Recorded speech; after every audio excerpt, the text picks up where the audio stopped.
Chosen one, God, said your rise, will shock your family.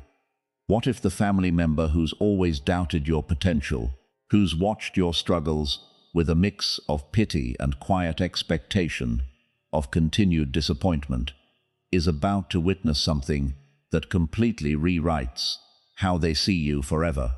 What if the specific low point people in your family measured you by, the mistake they've quietly never let go of, is about to become the exact contrast that makes what's coming next impossible for them to explain away?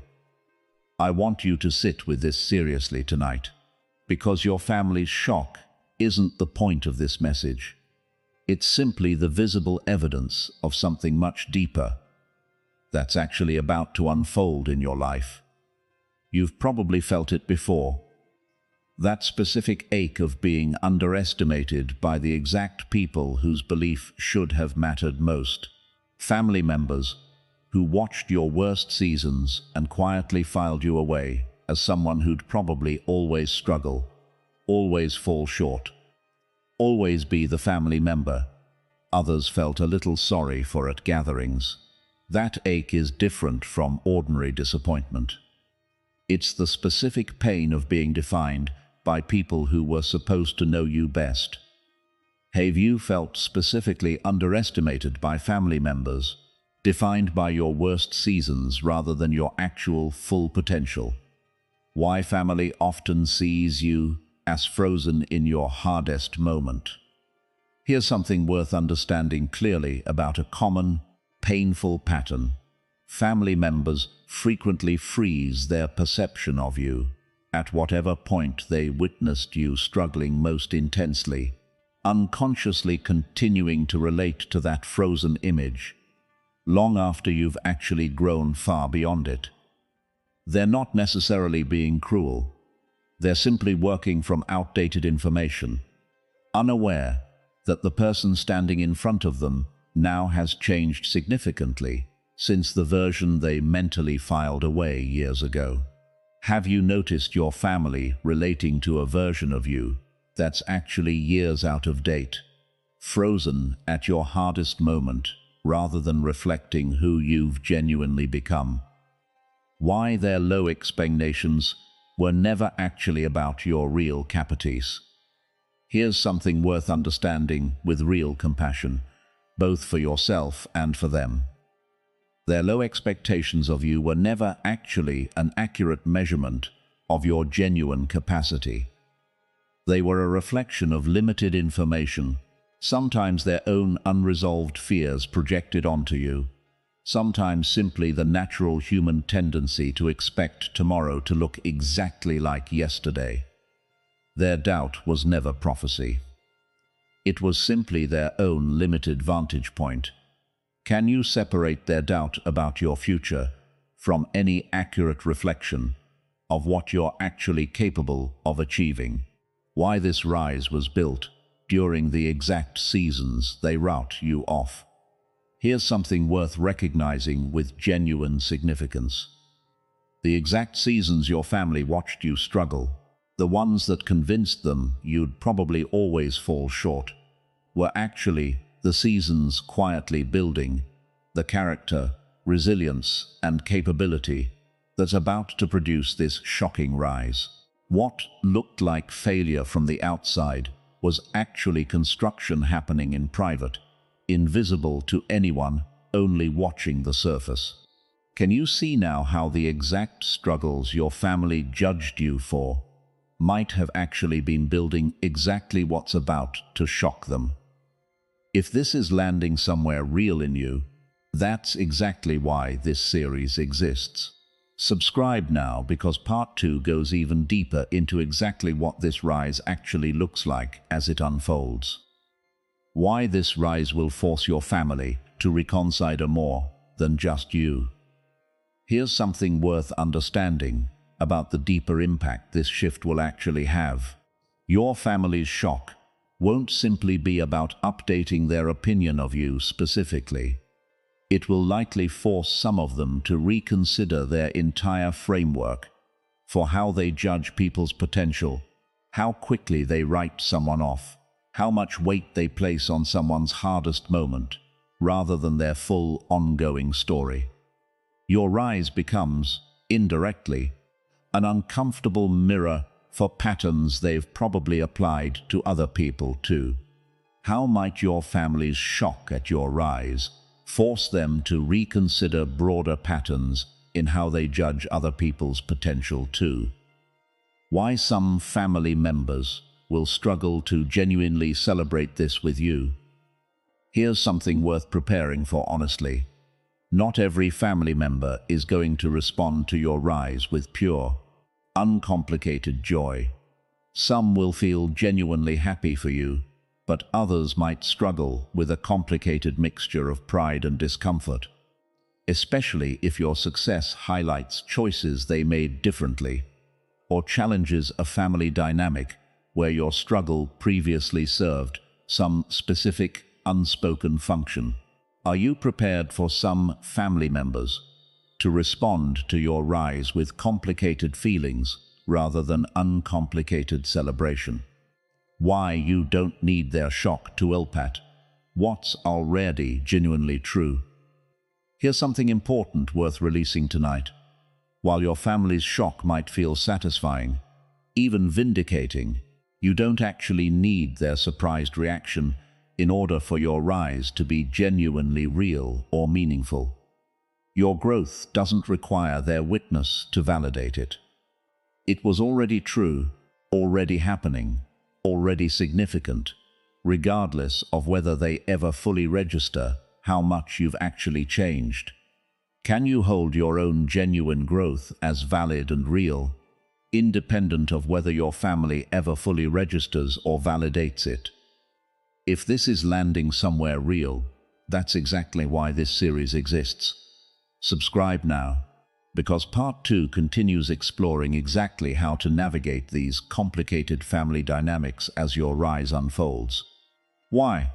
This rise isn't about proving them wrong, but about finally becoming who you always were meant to be. Here's something worth centering clearly as this journey begins. The deepest purpose of this rise was never actually about proving your doubters wrong, satisfying as that vindication might feel. It's about finally, fully becoming who you were always meant to become, a purpose that exists completely independent of anyone else's reaction to it. If proving them wrong becomes your primary motivation, you risk building your entire identity around people who were never actually your foundation to begin with. Is your primary motivation for this rise genuinely about becoming who you're meant to be? Or has it quietly become more about proving specific people wrong? Truth for tonight: your family's shock at what's coming won't be the actual point of this rise, even though it will genuinely happen. The real point is that you were never actually who they thought you were during your hardest moments. And what's been building quietly in you this entire time is finally ready to become visible. That visibility will shock them, but it exists, genuinely, regardless of their reaction to witnessing it. If your family's shock was simply a side effect of finally becoming who you were always meant to be, rather than the actual goal itself, how would that shift how you're currently pursuing this rise? You've spent years being underestimated by the exact people whose belief should have mattered most, frozen in their memory at your hardest moment, rather than seen for who you've genuinely become. That's about to change, not because you needed their validation, but because what's been quietly building in you is finally ready to become visible. This is only part 1. Part 2 goes deeper into exactly what this rise looks like as it unfolds, and how to navigate your family's complicated reactions to it. If this message reached something real in you tonight, don't let it end here. Subscribe now, because Part 2 continues exactly where this left off. They wrote you off too soon. Now let them watch what you actually become. We talked about being frozen in your family's memory at your hardest moment, and why their doubt was never actually an accurate measurement of your real capacity. So today, let's go further. What does this rise actually look like as it unfolds? And how do you navigate the complicated reactions, the mixture of pride and discomfort, that will likely show up within your own family as they watch it happen? Are you ready to see what this actually looks like in practice? Here's what tends to happen even after someone genuinely begins rising beyond their family's expectations. The rise itself doesn't feel triumphant the entire way through. There are awkward family dinners where your success creates visible tension nobody addresses directly. There are backhanded comments disguised as concern. There's the exhausting work of continuing to grow, while simultaneously managing family members who aren't quite sure how to relate to this new version of you. Have you already experienced awkward tension within your family as you've begun growing beyond who they expected you to be? Why this rise often happens quietly before it becomes virile. Here's something worth understanding about how genuine transformation actually unfolds. It rarely happens as one dramatic, visible leap that your family witnesses all at once. It happens through countless small, private choices, choosing discipline over comfort, choosing growth over old patterns, choosing honesty over the easier path, accumulated over months and years before it finally becomes visible enough for your family to notice. The visible shock comes late in a process that's actually been unfolding quietly for a long time. What small private choices have you already been making that are quietly building toward this rise, even though your family hasn't fully noticed yet? Why some family members will try to pull you back to the old version they understand. Here's something worth preparing for specifically. As your rise becomes increasingly visible, certain family members might unconsciously, even lovingly, try to pull you back toward the smaller, more familiar version of you they understood better. Comments about how you've changed, framed as concern rather than celebration. Reminders of old struggles, brought up almost as if testing whether that old version still exists underneath the new one. That pulling isn't necessarily malicious. It's often simply discomfort with unfamiliar growth. Have you experienced family members subtly trying to pull you back toward an older, more familiar version of yourself, even if unintentionally? Why you don't have to shrink yourself to keep the peace at family gatherings. Here's something important worth establishing clearly. You are not required to shrink your genuine growth, minimize your success, or downplay your rise, simply to maintain comfortable peace at family gatherings. That instinct, common as it is, ultimately costs you more than it protects, training you to perform smallness indefinitely rather than allowing your family the opportunity to adjust to who you've genuinely become. Have you been shrinking your genuine growth around family simply to avoid the discomfort of their unfamiliar reactions to who you're becoming? If this is landing somewhere real, that's exactly why this series exists. Subscribe now, because part 3 goes even deeper into exactly how to hold your ground without losing your family relationships entirely. Why patience with their adjustment doesn't mean shrinking yourself. Here's an important distinction worth making clearly. Being patient with your family's adjustment period, giving them genuine time to update their perception of you, is different from actively shrinking yourself to make that adjustment easier for them. You can hold both simultaneously, remaining fully, unapologetically yourself, while extending genuine grace for how long it might take certain family members to catch up to who you've actually become. Can you extend patience toward your family's adjustment period, without confusing that patience with an obligation to shrink yourself in the meantime. Why some family relationships will genuinely change shape through this rise. Here's something worth accepting honestly as this journey continues. Some family relationships will genuinely change shape as your rise unfolds, not necessarily ending, but shifting into something different than what existed before. A parent who once felt needed as your rescuer might need to find new footing now that you no longer require that role from them. A sibling who was used to comparing themselves favorably against your struggles might need to process genuine, complicated feelings about the comparison shifting. Which specific family relationships do you anticipate changing shape most significantly as your rise continues to unfold? Why celebrating privately matters as much as being seen publicly. Here's something worth practicing intentionally throughout this process.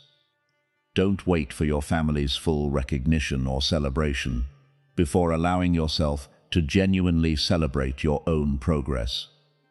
Build your own private rituals of acknowledgement, marking milestones meaningfully, even when the people who should be celebrating alongside you aren't fully there yet. Your rise deserves genuine celebration, regardless of whether your family has caught up enough to participate fully. How can you build genuine, private celebration into your own life, rather than waiting entirely on your family's full recognition to feel like your progress matters? If this is landing somewhere real, that's exactly why this series exists. Subscribe now, because Part 3 continues exploring exactly how to sustain this rise long-term, regardless of your family's response. Why this rise eventually becomes prohibitions for someone else in your family. Here's something worth recognizing as genuine hope moving forward. Your visible rise, even through all its complicated family dynamics, eventually becomes quiet permission for someone else within your own family, a younger cousin, a sibling, even a parent, to consider that transformation is genuinely possible for them too, having watched you actually walk through it firsthand. That ripple effect matters, even when it takes time to fully materialize. Who in your family might eventually be encouraged toward their own transformation, simply by watching you walk through yours first? Truth for today. This rise unfolds gradually through countless private choices, long before it becomes visibly shocking to your family. Some will try to pull you back toward familiar smallness. Some relationships will genuinely shift shape, but you're not required to shrink yourself to manage their adjustment. And your progress deserves genuine celebration, regardless of whether they're fully ready to participate in it yet. If you continued fully into this rise, patient with your family's adjustment, but unwilling to shrink yourself for their comfort, what do you believe would ultimately happen to those relationships? You've learned something today that prepares you for the actual, complicated reality of this rise. That it unfolds quietly before becoming visible. That some family members will struggle to adjust, and that you're allowed to hold your ground fully while still extending genuine patience toward their process. Stay yourself. Stay patient with them. But don't shrink to make it easier. There's more ahead. Part 3 goes into how to sustain this rise long-term, and how these family relationships eventually settle once the initial shock has passed. If this message is helping you move forward, subscribe now, because Part 3 continues exactly where this left off. Keep rising. Let them catch up in their own time. What if there's a specific room still waiting somewhere in your future, where every single person from this entire journey, the ones who doubted, the ones who believed, the one relationship hardest to convince, will all be gathered in the same space, at the same time, finally witnessing together everything you've become. What if that room already exists in your story, not yet arrived, but already being prepared? And tonight, you get to actually picture yourself walking into it. This is the final chapter of this entire journey. Let's walk into that room together right now, before it actually happens. The problem. You've walked through so much across this entire series. The pain of being underestimated, the exhausting work of holding your ground, the deep wound of the hardest relationship, the tracing of this promise back to its actual origin, and the beautiful realization that even your believers will be joyfully shocked. And somewhere underneath all of that, you've probably imagined this exact moment, a future gathering where it all finally comes together. But maybe you've been afraid to picture it too clearly, afraid that imagining it vividly might somehow jinx it, or set you up for disappointment if it doesn't unfold exactly the way you hope. Have you been afraid to vividly imagine this future moment, worried that picturing it too clearly might somehow set you up for disappointment? Why picturing this moment now actually strengthens your faith rather than risking it. Here's something worth understanding clearly before we walk into this imagined room together. Vividly picturing a promised outcome isn't presumptuous or risky. It's actually an act of genuine faith, treating what's been promised as real enough to actually anticipate concretely, rather than holding it at arm's length out of fear. Tonight, let yourself fully imagine this moment, not as wishful fantasy, but as genuine anticipation of something already quietly in motion. Can you let yourself fully, vividly imagine this future moment tonight, treating it as genuine anticipation rather than risky fantasy? Picture the room itself, full of every person, whoever doubted or believed. Here's the room waiting for you. Maybe it's a holiday gathering, maybe a milestone celebration, maybe simply an ordinary family event that becomes extraordinary because of everything that's shifted since the last time everyone was together. The specific family member whose doubt cut deepest is there. The ones who always believed are there too, their faces already anticipating something, even before it fully unfolds in front of them. And you walk in, not as the version of yourself they remember, but as exactly who you've actually become. Can you picture the specific room, the specific gathering, where this moment of full circle might actually take place in your own life? Why the silence in that room will say more than any words could. Here's something worth anticipating about that exact moment. It likely won't require elaborate explanation or dramatic announcement. There will probably be a specific kind of silence, a pause where everyone in that room simply takes in who you've genuinely become, processing something they can see clearly now but couldn't have fully predicted before. That silence, more powerful than any words, will say everything this entire journey has been building toward. Can you imagine that specific silence, the moment where words become unnecessary, because everyone can simply see clearly what's true? If this is landing somewhere real, that's exactly why this series exists. Subscribe now, because more of these truths are waiting for whenever your next chapter needs this kind of hope. Why the hardest person's reaction in this room will finally matter less than you expect. Here's something worth anticipating honestly about this exact moment. The specific person whose doubt cut deepest, the one from part 4, will be in that room too. And here's what's likely to surprise you most, more than anything else about that day. By the time you actually reach this room, having walked through everything this journey required, their specific reaction, whatever it turns out to be, will matter significantly less to your own peace than it does right now. You'll have already done the deeper work of releasing your need for their approval, long before you ever needed to test it in that actual room. Can you imagine reaching that room already so secure in who you've become that this specific person's reaction, whatever it is, no longer holds the power over you it once did? Why the believers in that room will look at you differently than ever before. Here's something worth anticipating about the people who always believed in you, standing in that same room. Their expression will likely carry something beyond simple pride. It will carry genuine wonder, the specific look of people watching their own faith proven more accurate than they dared to fully hope, exact as we discussed in part 6. Watch for that expression specifically. It's one of the most meaningful gifts this entire journey will offer you.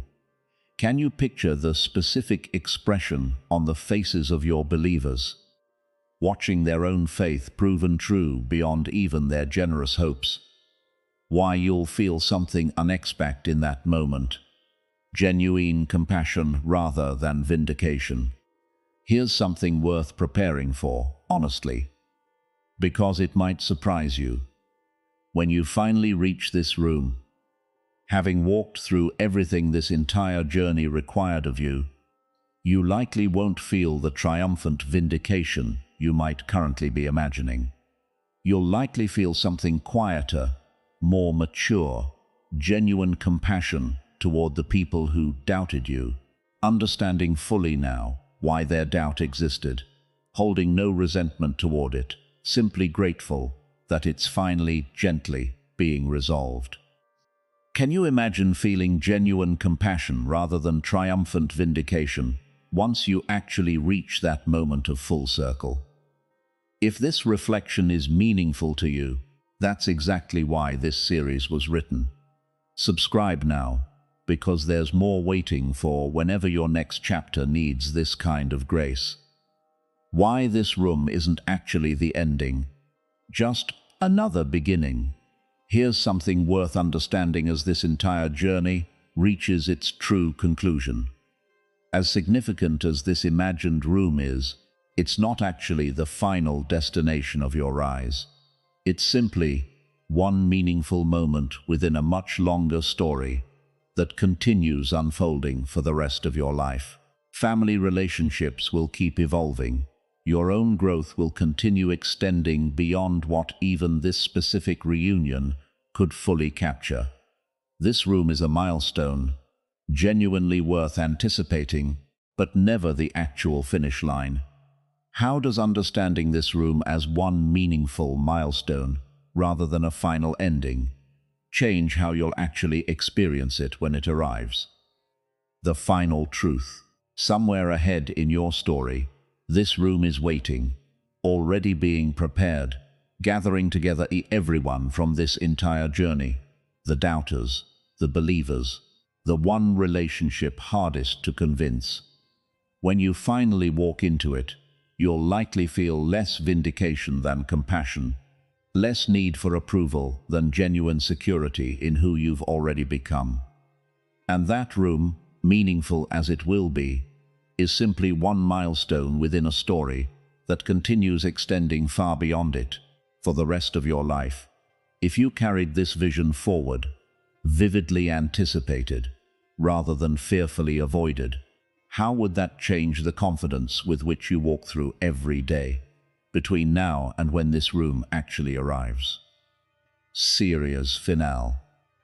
You've walked through this entire 7-part journey, from being frozen in your family's memory at your hardest moment, through learning to hold your ground, through the deepest wound of the hardest relationship, through tracing this promise back to its origin, through understanding even your believers will be joyfully shocked.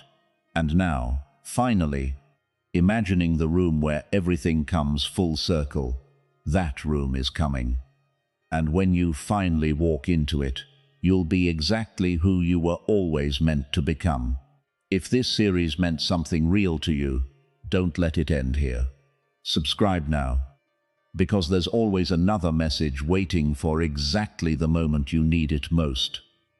And this channel isn't finished showing up for you yet. The room is waiting. Keep rising until you walk into it.